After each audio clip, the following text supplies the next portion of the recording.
পশ্চিমবাংলা অবশ্যই বিজেপি এবং তৃণমূল তার বিরুদ্ধে সবাইকে একজোট করতে হবে। বিজেপির অংশ থেকেই বিজেপিরই আরেকটা বিটিপি কি হচ্ছে এটা। বিজেপি তৃণমূলের বিরুদ্ধে ঐক্যবদ্ধ লড়াই হবে। আমার দল নিয়েই ভাবছি, আমি জোট নিয়ে কিছু ভাবছি না।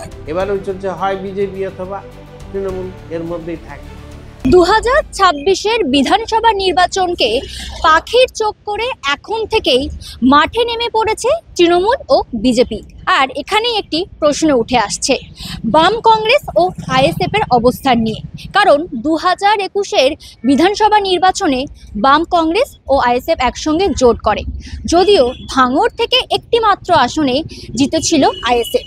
আর 26-এর বিধানসভা নির্বাচন নিয়ে ঠিক কি অবস্থান রয়েছে এই রাজনৈতিক দলগুলির? আমরা নির্বাচনকে শুধুমাত্র একটা জোট এবং ভোট এইভাবেই দেখি না, মানুষের সংগ্রামের প্রতিফলন, সেই বিবেচনায় নির্বাচনের সময় তাহলে কার বিরুদ্ধে লড়াই? পশ্চিমবাংলায় গোটা দেশে বিজেপির বিরুদ্ধে সবাইকে একজোট করতে হবে।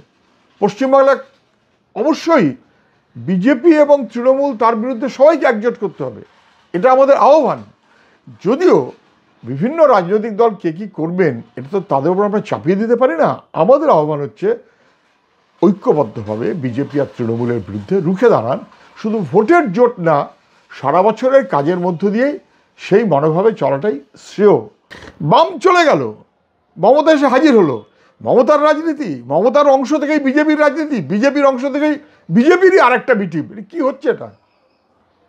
যদি এক কথায় বলেন, আমরা আগেও বলেছি, আমরা এখনও বলছি, সব জিনিস রাজনীতি করতে নেই, ঐক্যবদ্ধ হতে হবে সবাইকে, বুঝতে হবে সবাইকে লড়াইটা মানুষের জন্য, লড়াইটা কার ক্ষমতা হবে তার জন্য না। আলোচনা চলছে, আশা করছি হবে। বিজেপি তৃণমূলের বিরুদ্ধে ঐক্যবদ্ধ লড়াই হবে। হ্যাঁ, দিয়েছে, কথা হচ্ছে, ভালো রেজাল্ট হবে।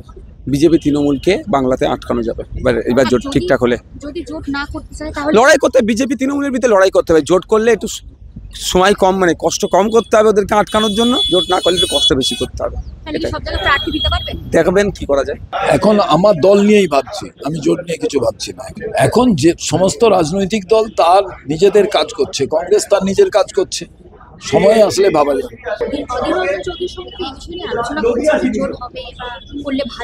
আমাদের নির্বাচনী কমিটি আছে, সেই কমিটিতে উনিও আছেন, আর উনি ওয়ার্কিং কমিটির মেম্বার, উনি আর দেবাদাস মুন্সি। তো তারা তো ওয়ার্কিং কমিটির সিদ্ধান্ত অনুযায়ী আমাদের দলের বিভিন্ন কার্যপ্রণালী ঠিক হয়। তো তার থেকেই আগামী দিনে সিদ্ধান্ত গ্রহণ হবে। দল তার মতো কাজ করছে, নির্বাচন এলে নির্বাচনে লড়াই হবে, তখন ভাবা যাবে কি হবে। আসলে নির্বাচন সংক্রান্ত বিষয় নিয়ে আমরা এখনো পর্যন্ত তো সেরকম কোনো সিদ্ধান্তে আসিনি। আমাদের পূর্ব সিদ্ধান্তটাই এখনো পর্যন্ত বহাল আছে। আমরা তো একক শক্তিতেই গত লোকসভা নির্বাচনে লড়াই করেছি, বিধানসভা নির্বাচনেও তাই। এখনো পর্যন্ত সম্ভাবনার ক্ষেত্রে যা আমরা দেখেছি তাতে সেই সিদ্ধান্তেই বহাল থাকার কথাই থেকেছে। দুঃখজনকভাবে হলো এখানে রয়েছে যারা বাম হিসাবে পরিচিত, তারা একদিকে কংগ্রেস এবং আইএসএফের সাথে যেভাবে একতা বজায় রেখে করেছেন, এবং দেখা গেছে যে সাগরদিঘির উপনির্বাচনে যিনি জয়লাভ করেছেন তিনি আবার তৃণমূলেই যোগদান করেছেন। ফলে সেই অবস্থায় বামপন্থা বলতে যা বোঝায় সংগ্রামী বামপন্থা, তার সঙ্গে কোনো সংযোগ নেই নীতিগত দিক থেকে। সিপিএম পরিচালিত বামফ্রন্টের শাসন চলেছে, তাকে কেন্দ্র করে মানুষের মধ্যে প্রবল ক্ষোভ এবং অনেক বক্তব্য রয়েছে, এবং তাদের বহু জিনিসই ছিল যেটা বামোচিত নয়, অবাম দৃষ্টিভঙ্গি ছিল। জনসাধারণের কাছে তার স্বীকারোক্তি যদি না থাকে, এই ভুলের স্বীকৃতি যদি না আসে, তাহলে জনসাধারণের আস্থা ফিরে পাওয়া বলতে যা বোঝায় সেটা সবটাই ভোটের দ্বারা নির্বাচিত হয়, মীমাংসা হয় তা নয়। যেমন আমাদের দেশে যখন গণ আন্দোলনের জোরদার হয়েছিল 50-এর দশকে, তখন এমএলএর অর্থের সংখ্যা হয়তো কম ছিল, কিন্তু শ্রদ্ধার আসন ছিল, গৌরবের ইতিহাস ছিল। ফলে সেই নীতিভিত্তিক বামপন্থী সংগ্রামী আন্দোলনের পরিপ্রেক্ষিতে এই স্বীকৃতিটির প্রয়োজন আছে। এই বিষয়টার মীমাংসা না হলে বাস্তবে কি হবে সেটা আলোচনার বিষয়, এবং সেটা নিয়ে এখনই সিদ্ধান্ত দেওয়া আমাদের পক্ষে সম্ভব নয়।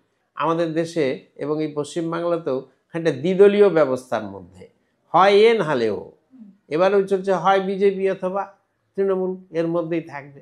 আমরা এখনো পর্যন্ত স্থির করে রেখেছি যে আমরা সবচেয়ে বেশি আসনে লড়বার চেষ্টা করব, জনসাধারণের কাছে এই জিনিসটাকে নিয়ে যাওয়ার চেষ্টা করব। সে সংখ্যাটা পুরো যদি নাও হয় কাছাকাছি হবে, 294 যদি একেবারে নাও পারে একেবারে তার কাছাকাছি ততগুলি আসনেই প্রতিদ্বন্দ্বিতা করবার পরিকল্পনা নিয়েই আছি।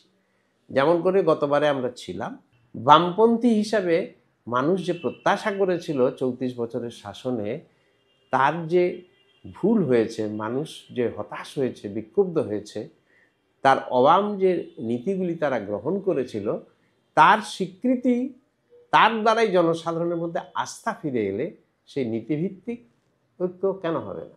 এবার এটাই দেখার বিষয় 2021-এর বিধানসভা নির্বাচনের মতো 26-এর বিধানসভা নির্বাচনে যদি বাম, কংগ্রেস ও আইএসএফ জোট করে তাহলে সেই জোটের ফলাফল কতটা প্রভাব পড়ে 26-এর বিধানসভা নির্বাচনে, এখন সেটাই দেখার। ক্যামেরায় শুভজিৎ মুখোপাধ্যায়ের সঙ্গে প্রিয়াঙ্কা পাত্র, সংবাদ প্রতিদিন.in।